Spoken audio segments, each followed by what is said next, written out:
on va venir observer les aspects psychologiques et émotionnels reliés à ce centre-là en s'amusant avec une guidance, mais prenez en tête que chaque chose que j'explique, c'est un trait émotionnel et ou psychologique qui sont reliés à ces centres d'énergie-là. Alors, c'est parti, prends une grande respiration profonde et choisis ta carte. Alors, choisis-la bien. 1, 2, 3, 4, 5, 6, 7.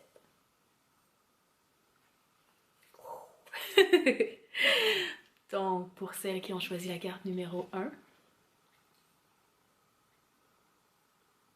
cette carte-là dénonce une certaine tristesse.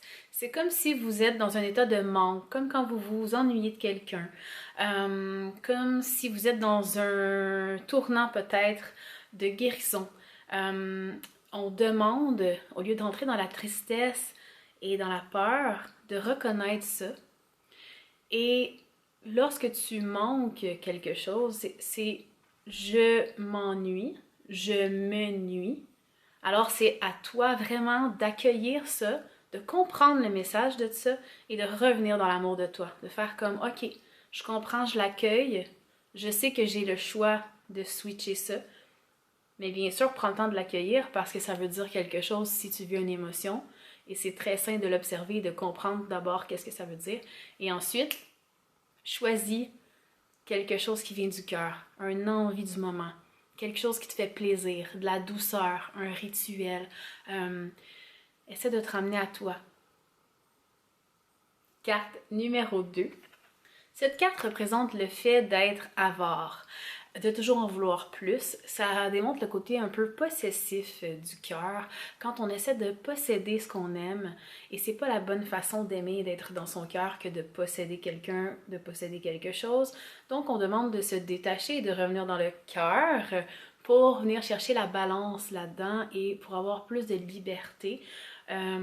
C'est facile d'aimer conditionnellement et de ne pas montrer complètement son vrai visage, sa vraie vulnérabilité, du sens qu'on va essayer d'être un peu contrôlant, manipulateur, pour justement garder l'autre ou garder quelque chose à nous, par peur du manque, par peur de perdre ça, puis qu'on se sente incomplet. Rappelez-vous que vous êtes complet en vous-même et c'est ce qui importe. Donc de toujours vous demander, est-ce que c'est vraiment nécessaire cette chose-là ou est-ce que c'est en ce moment, je suis dans la peur de perdre cette chose ou cette personne. La carte numéro 3. Cette carte de la victime, c'est aussi quelque chose qui va venir chercher l'énergie et la compassion de l'autre, mais de façon un peu malsaine. C'est comme de se complaindre dans une histoire qu'on croit et on met la faute sur l'extérieur. Et ça peut être même quelque chose du sens, une tournure de phrase qui va faire comme « Ah, tu veux-tu venir avec moi magasiner, s'il te plaît? J'y vais jamais. » Tu te mets en position de victime, l'autre personne fait comme « Ah, on dirait qu'elle a comme pas le choix d'être dans le don d'elle-même et de venir à toi, donc de te donner cet amour-là, de se dévouer de cette façon-là. » Mais c'est pas la bonne façon de s'y prendre, de jouer la victime. Donc, essaie d'observer dans ta vie, est-ce que tu es du genre, des fois, à te poser en victime par peur, peut-être que juste d'être toi-même et ouverte et d'exprimer honnêtement ton désir du cœur, est-ce que ça peut faire en sorte que ça va bien passer aussi? De quoi tu as peur? Pourquoi tu as l'impression qu'il faut que tu te places en victime pour que les gens aient de la compassion à ton égard? Bonne introspection. Carte numéro 4. Growth. Grandir. Quelque chose qui est en expansion, qui grandit, qui est en train de croître. Donc, en ce moment, tu as trouvé la façon de revenir de plus en plus dans ton cœur et ton désir du cœur est vraiment en train de grandir. Donc, de continuer à cultiver ces sentiments-là, cette confiance-là, cet amour-là, de continuer d'avancer avec amour et ressenti avec tout ton cœur. C'est ce que ça veut dire. Numéro 5. Wisdom. Donc la sagesse du cœur. La sagesse du cœur, c'est quelque chose qui peut être spontané comme un cœur d'enfant, mais c'est important de venir l'équilibrer avec la sagesse du cœur, donc de ne pas tomber dans la stupidité. Je peux faire ce que je veux, comme que je veux, de toute façon ça va être mon cœur, il n'y arrivera rien. De le mettre avec une certaine un certain calcul. De calculer, entre autres, à quel point ça va coûter à l'autre personne, ton choix. C'est beaucoup ça parce que c'est relié au cœur, c'est relié à l'amour. À quel point ce que tu t'apprêtes à faire, à dire ou à cultiver, à quel point c'est calculé, pas calculé dans ton mental, mais calculé que tu sens sincèrement que ça va t'emmener du bien à toi, mais aussi à ceux que tu aimes ou aux personnes qui sont dans la situation ou à l'événement qui est en cause en ce moment. Est-ce que l'intention est vraiment bonne, autant sur le moment présent qu'à long terme? Est-ce que tu es capable d'avoir les deux côtés ou c'est seulement quelque chose d'un peu stupide, du sens que si tu en es conscient mais que tu n'utilises pas cette sagesse-là puis que tu fais « Non, c'est pas grave », peut-être que tu le sais que ça va blesser quelqu'un ou que ça va avoir à moyen long terme, en court terme, peut-être pas le dénouement d'amour que ça devrait donner. C'est un peu tricky, mais c'est la sagesse du cœur. Gossip. Comptez sur toi. Compte sur ton appel du cœur. Écoute pas ce que les autres disent. Quand tu le sens dedans qu'il y a quelque chose que tu veux faire puis que ça te tient à cœur, tiens-le près de ton cœur et va pas le mettre dans les mains des autres personnes.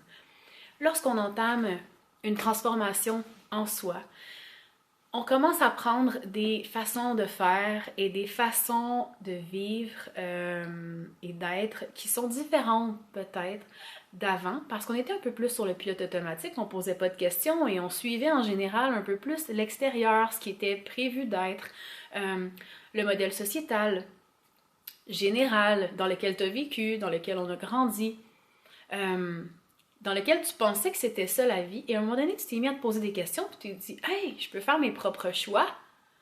Mais c'est normal quand tu commences à évoluer, puis à faire des choix pour toi, que les personnes qui étaient habituées de te tenir un peu, eux qui sont pas éveillés, je dis pas ça de façon négative, mais ils n'ont pas ouvert leurs yeux, ils savent pas qu'ils peuvent faire leurs propres choix de façon si profonde. Ils sont encore un peu à suivre un peu sur le pilote automatique de façon un peu zombie. Métro, boulot, dodo de la société, sans se poser des questions, est-ce que ça me tient vraiment à cœur ou je le fais juste par automatisme? Donc, ça se peut que ça vienne confronter l'extérieur. Si en ce moment, tu fais une transformation en toi, ça va se faire toute seule. Écoute pas ce que les gens disent. Le discours des autres, la vie des autres, c'est la vie des autres. La vie des autres, L-A espace V-I-E, c'est la vie, L'-A-V-I-S des autres. Donc, ce qu'ils te disent, c'est seulement un écho de leur propre réalité intérieure. Donc, ce qui te tient à cœur, garde-les en toi. Continue de suivre ça. Écoute pas l'extérieur. C'est juste un test. C'est en train de te dire à quel point tu tiens à ça. Est-ce que tu vas continuer à t'engager dans cette voie-là? Est-ce que tu vas continuer à revenir dans ton cœur puis y tenir? Ou tu vas te laisser influencer? C'est un beau petit test pour vrai quand tu commences une transformation. De plus en plus, va falloir que tu fermes tes oreilles, tu te concentres sur toi, puis ce qui te fait pas amener vers l'évolution, tu fais juste les laisser aller. Pas obligé de te justifier, pas obligé de leur dire des choses méchantes, ils sont juste pas rendus là, ils comprendront pas. Il faut les regarder avec un regard de douceur et de compassion. C'est dans le cœur, c'est correct. On est toutes sur la terre pour faire un apprentissage. On est toutes là pour évoluer à notre façon, comprendre des choses différentes. Et c'est pas de la faute à personne. Tout le monde est rendu à un certain niveau. Puis c'est parfait comme ça parce que tout le monde fait de son mieux. Tu vois, ça c'est la sagesse du cœur. La non-sagesse du cœur, dans les cartes précédentes, ça aurait été... Moi, je suis en transformation, toi, tu peux pas comprendre, t'es pas rendu là. Ça peut blesser les gens, ils comprendront pas, ça va peut-être brimer un peu leur évolution à eux parce que ça va comme les confronter. Puis, ils vont tenir des pensées peut-être un peu plus négatives, ça va les avoir blessés. Donc, la sagesse du cœur, c'est correct, je comprends. Toi, t'es rendu là, moi, je suis rendu là. C'est pas une raison pour ne pas être dans mon cœur lorsque je m'adresse à toi. Je vais rester gentille. Je vais avoir un regard de compassion, d'acceptation à ton égard et à mon égard. Parce que si j'étais dans ta situation, je voudrais me faire respecter. Alors, je me respecte en te respectant. Et en te respectant, je me respecte. Voilà, c'était une grande interprétation. Dernière carte, et non la moindre, la perception. Ça, c'est la façon dont tu perçois les choses en ce moment. Est-ce que tu les perçois dans ton mental ou tu les perçois dans ton cœur?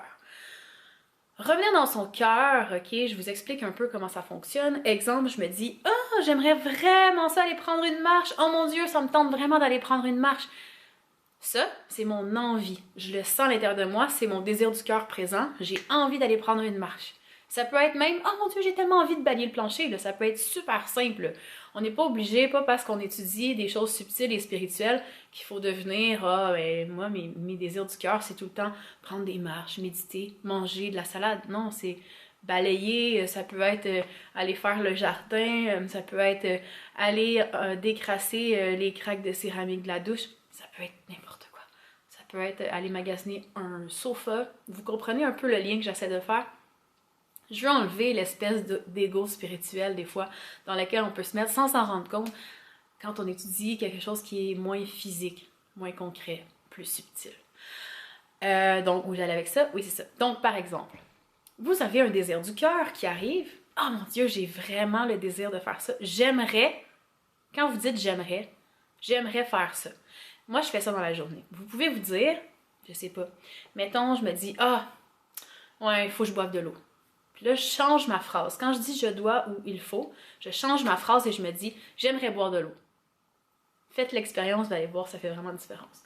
Donc, ok, on prend cet exemple-là. Mettons que tu te promènes dans ta cuisine, puis là tu te dis tiens, j'aimerais boire de l'eau. Ça, c'est un désir du cœur. Puis là, tu aimerais tellement ça boire de l'eau que tu le sens dans ton plexus solaire que ça fait comme j'ai le goût de boire de l'eau. Okay, c'est pas tout le temps aussi intense comme ça, mais c'est un exemple. Je m'imaginais en train de gambader, faire comme j'ai tellement envie de boire de l'eau. Bon, ok. Mais là, je l'amplifie parce que je veux que vous compreniez l'exemple.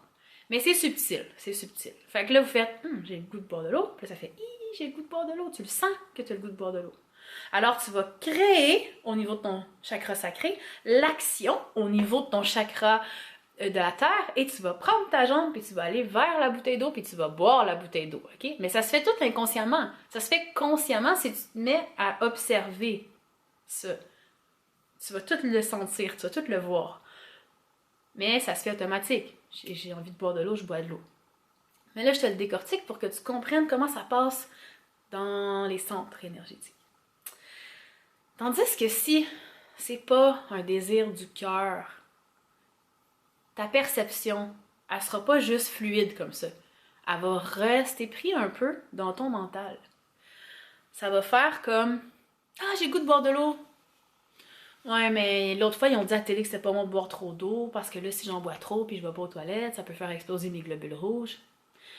C'est un fait scientifique réel. Mais c'est pour l'exemple que je le dis. Je voulais rendre ça humoristique. Puis, de toute façon, ça me tente pas de me lever de mon sofa. Puis là, si je me lève de mon sofa, et là, ça devient lourd, ça devient dans le mental. Fait que là, tu te dis, bah, ça me tente pas de boire de l'eau. Mais c'est une mauvaise perception parce qu'en fait, dans ton cœur, tu as vraiment envie de boire de l'eau, tu comprends? Donc c'est un peu ça. Mais ça s'applique, là j'ai pris un exemple banal, mais ça s'applique à tout. Ça s'applique à ton travail, tes enfants, tes amis, tout. Tu vas aller chercher une boîte chez quelqu'un, tout. Tout part de l'intention. Lorsque c'est trop mental, la perception est erronée parce que c'est pas vraiment un désir du cœur. Ça devient juste de la logique, mais c'est pas de la logique au service du désir du cœur. La logique au service du cœur, ce serait j'ai le goût de boire un verre d'eau. Mon mental dit à mon corps j'ai le goût de boire un verre d'eau, je vais boire un verre d'eau. Là où est-ce que ça stagne dans le mental et que c'est pas un désir du cœur, c'est que ça processe tellement que ça processe pas juste pour dire ah tiens, j'ai le goût de m'ouvrir une entreprise, qu'est-ce que ça me prend? Ça prend ça, parfait, j'ai mon plan, mon mental s'est mis au service du désir de mon cœur. J'ai le goût de m'ouvrir une entreprise, ça va rester stagnant dans le mental si je finis par trop analyser, tomber dans ma peur que ça ne fonctionnera pas, je vais décider de ne pas l'ouvrir. Donc, ma perception va être erronée parce que je vais avoir pris ma décision en me disant je ne veux pas vraiment m'ouvrir une entreprise. Mais ça va être la perception ne sera pas alignée avec mon désir du cœur parce qu'il n'y a rien de mal puis il n'y a rien de bon. Tout est parfait. Exemple que tu aurais pris l'option B, j'ai pas envie d'ouvrir mon entreprise. Il serait arrivé quelque chose, peut-être 2 mois après, 6 mois après, 1 an après, tu aurais fait, tiens, j'ai le goût de m'ouvrir une entreprise. Tu as quelque chose à vivre quand tu viens ici, dans cette vie-ci. Si tu es vraiment dû pour le vivre, ça va revenir. tu vas re-recevoir l'apprentissage. Fait qu'il y a pas de mauvais choix. Fait que quand tu fais un choix, fais juste ressentir si c'est un désir du cœur. Puis si ta perception était erronée, puis que tu as fait un choix avec ton mental, tu vas finir par t'en rendre compte, puis tu vas pouvoir reprendre le chemin pour te raligner avec ton désir du cœur. Fait que fais-toi-en pas avec ça. Go with the flow, relax. C'est comme ça que tu vas pouvoir entendre tes désirs du cœur. Prochaine vidéo.